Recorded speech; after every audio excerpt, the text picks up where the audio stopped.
ఈ ఆర్థిక పరిస్థితి ఇంత ఇబ్బందికరంగా ఉన్నటువంటి స్థితిలో కూడా మరి ఈరోజు మనం చూస్తూ ఉన్నాం.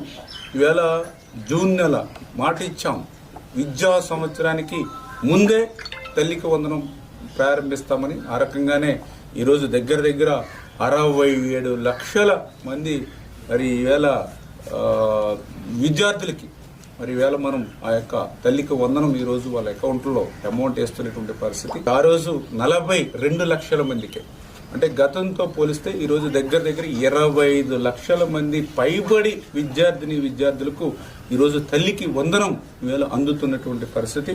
మరి నిన్ననే ముఖ్యమంత్రి గారు కూడా మీ అందరూ కూడా చూశారు. ఏదైతే మరి ఈ యొక్క 15,000 రూపాయలు చొప్పున మరి ఏదైతే 10,625 కోట్ల రూపాయలు, అంటే ఏదైతే విద్యార్థుల అకౌంట్లకు సంబంధించి 13,000 రూపాయలు చొప్పున 8,745. అదేవిధంగా ఆ యొక్క ఏదైతే ఆ స్కూలు నిమిత్తం, ఆ మెయింటెనెన్స్ నిమిత్తం మరి ఏదైతే మిగిలినటువంటి బ్యాలెన్స్ అమౌంట్ ఇట్లా ఇచ్చినటువంటి మాట.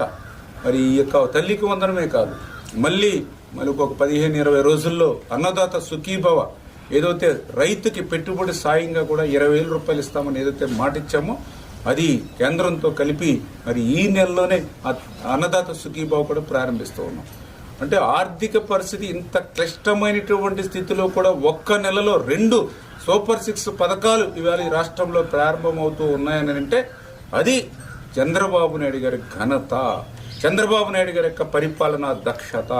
ఆయనకి అండగా ఇక్కడ పవన్ కళ్యాణ్ గారు, అక్కడ తోడుగా నరేంద్ర మోడీ గారు, ఒక కూటమి ప్రభుత్వం వేళ అధికారంలో ఉండడం ద్వారానే ఒక పక్కన అమరావతి నిర్మాణం చేసుకుంటూ, ఇంకొక పక్కన పోలవరాన్ని నిర్మాణం చేసుకుంటూ, మరో పక్కన పరిశ్రమలు, పారిశ్రామికల్ని పెద్ద ఎత్తున ఉపాధి అవకాశాలు కల్పించుకుంటూ, గుంతలు లేనిటువంటి రోడ్లను ఏర్పాటు చేస్తూ, ఇంటింటికి సిమెంట్ రోడ్లు వేస్తూ, త్రాగడానికి మంచినీరు జలజీవన్ మిషన్ ద్వారా అందిస్తూ, అంటే ఈ రకంగా అభివృద్ధి కార్యక్రమాలు ఒక పక్కన చేసుకుంటూనే మరొక పక్కన ఇంత పెద్ద ఎత్తున అన్నా క్యాంటీన్లు, పెంచినటువంటి పింఛన్లు, ఏదైతే డిఎస్సి ద్వారా 16,000 టీచర్ల పోస్టులు, రైతుకి ఇన్పుట్ సబ్సిడీ 25,000 పెంచడం, మత్స్యకారులకి 20,000 రూపాయలు ఆర్థిక సహాయం అందించడం, ఈ 3 గ్యాస్ సిలిండర్లు ఉచితంగా మహిళలకు ఇవ్వడం, మరి ఈవేళ మళ్ళీ తల్లికి వందనం, అన్నదాత సుఖీభవ, ఇట్లా ఇంత పెద్ద ఎత్తున సంక్షేమ కార్యక్రమాలు కూడా ఈవేళ ఈ ఆంధ్రప్రదేశ్ రాష్ట్రంలో జరుగుతున్నటువంటి పరిస్థితి.